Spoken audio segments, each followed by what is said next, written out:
Hello everyone, this one is called Shakespeare Was Right.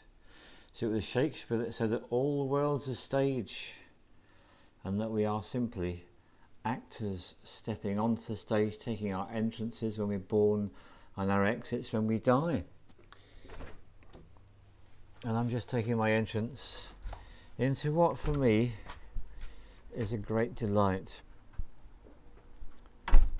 This is what happens when you get things right with plants, because these plants have got what they need. Now you just got those lids on the compost heap, right? Okay, they've grown that high, and it's because I've given them so much nourishment. They've had so much this year.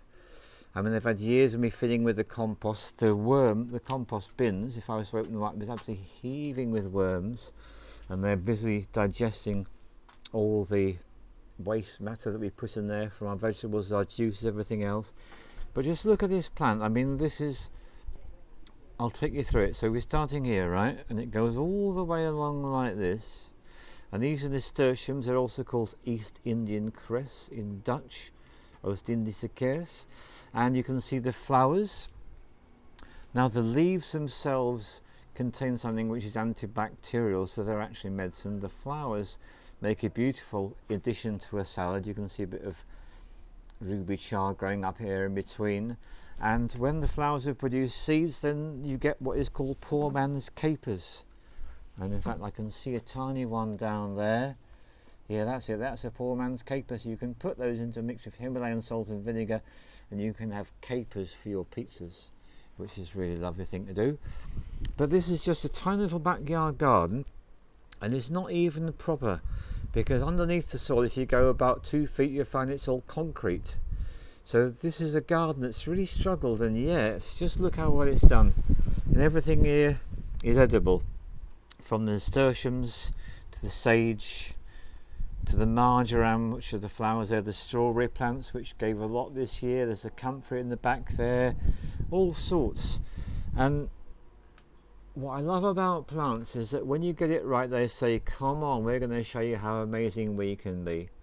And that's what these plants have been doing. Absolutely loving it, loving being here. And I've had such pleasure and enjoyment from their presence. So thank you very much for all the wonderful plants in my garden. And just to say to you, so what did I do to get it right? Well, I put calcified seaweed on. I used lots of compost that I grew myself from the compost bins, and I also bought in extra compost. And for the first and only time ever, I used something called bloodfish and bone meal. And everyone's used it because it's animal origin, but oh my goodness me, don't the plants just love it? So that was a little learning experience for me about what I thought was appropriate. And I can see in the distance there's a little spider.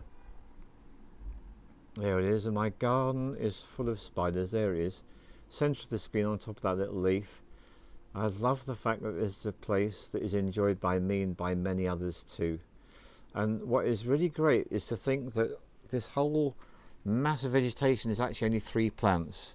That's right, I got so excited I forgot to say that. So that sweep I was showing you, that is 3 nasturtium plants, and they were so pathetic when they started. I thought, well, are they even going to go strongly enough and big enough to go over the wood? Well, you can't even see the wood because it's completely covered.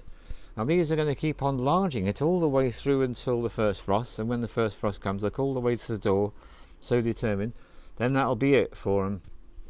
So, great deal of pleasure. Massive thank you to the plants. They really do make my life sparkle.